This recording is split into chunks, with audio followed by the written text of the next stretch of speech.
E a ferida da traição é quando, por algum motivo, você se sente traído, você se sente enganado pelo outro. E quando você tem essa ferida, sabe o que acontece? Você simplesmente deixa de confiar nas pessoas.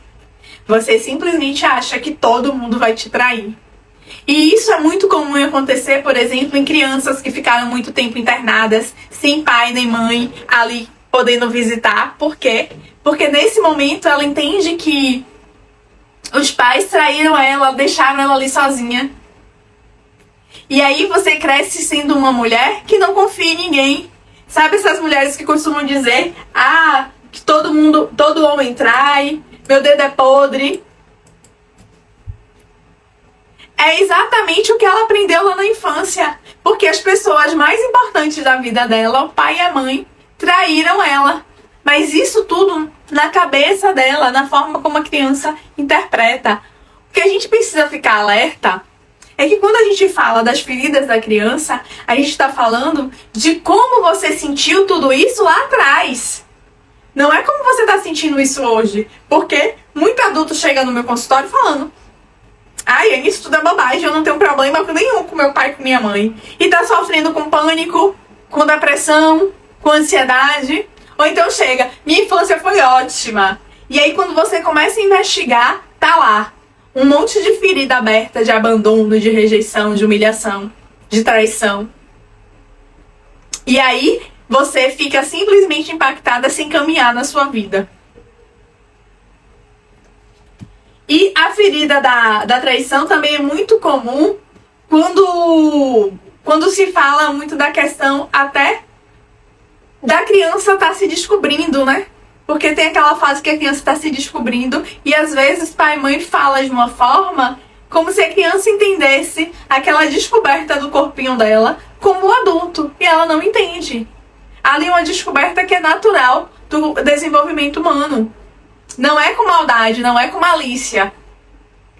E aí ela vai conhecendo ali e aquele olhar, aqueles comportamentos, aquelas falas de comportamentos delas com outras pessoas, simplesmente faz ela se sentir traída.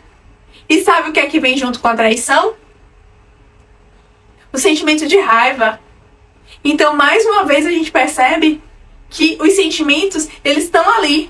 Eles estão envolvidos e trazendo resultados que repercutem nos comportamentos. Porque uma pessoa que tem raiva, ela vai querendo o quê? Controlar quem está ao seu redor. Por quê? Porque se ela não confia, ela fica lá. É aquela mulher que o marido sai e ela toda hora fica ligando porque ele disse que foi pro jogo e ela tem certeza? Eu quero saber. Manda foto, faz isso, faz aquilo, pra provar que tá lá com os amigos.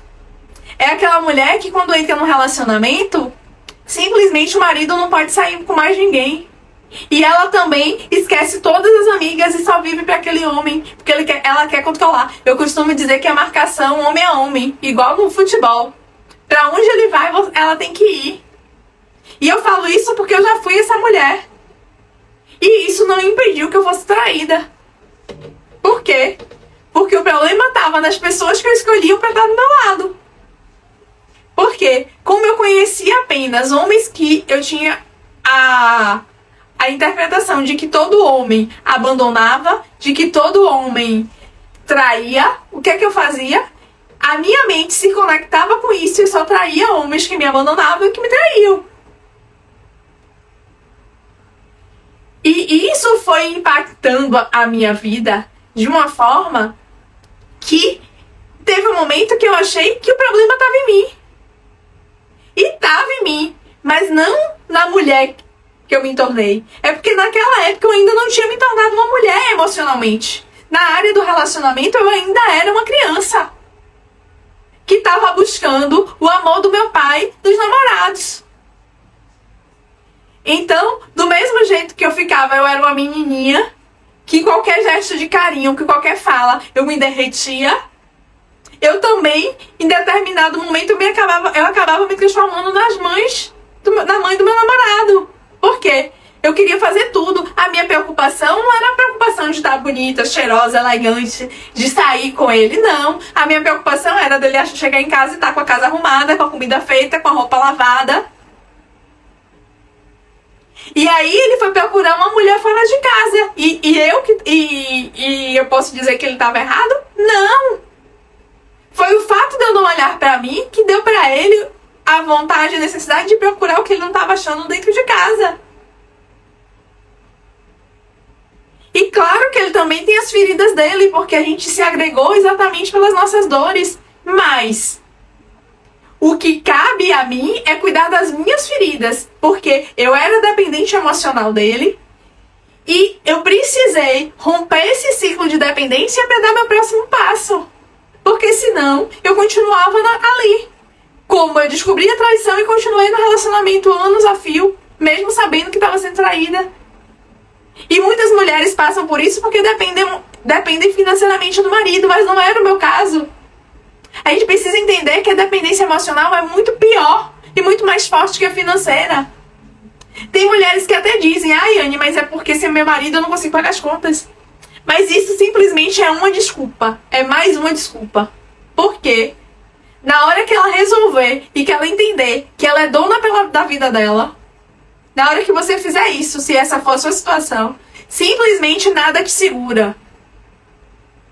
Não tem financeiro, não tem nada que te impeça de dar esse próximo passo e conquistar a vida que você merece.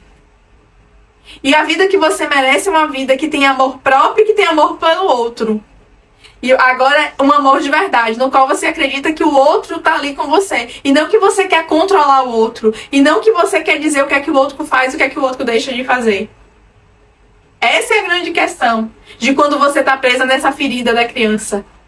É que você tá ali num relacionamento que você acha que é amor, mas no fundo você tá presa na dor de que não quer se sentir abandonada de novo. E aí você faz tudo pelo outro mais uma vez sem olhar pra você. E aí você vai se machucando, e aí você vai se martirizando, e aí você vai adoecendo e não entende o motivo.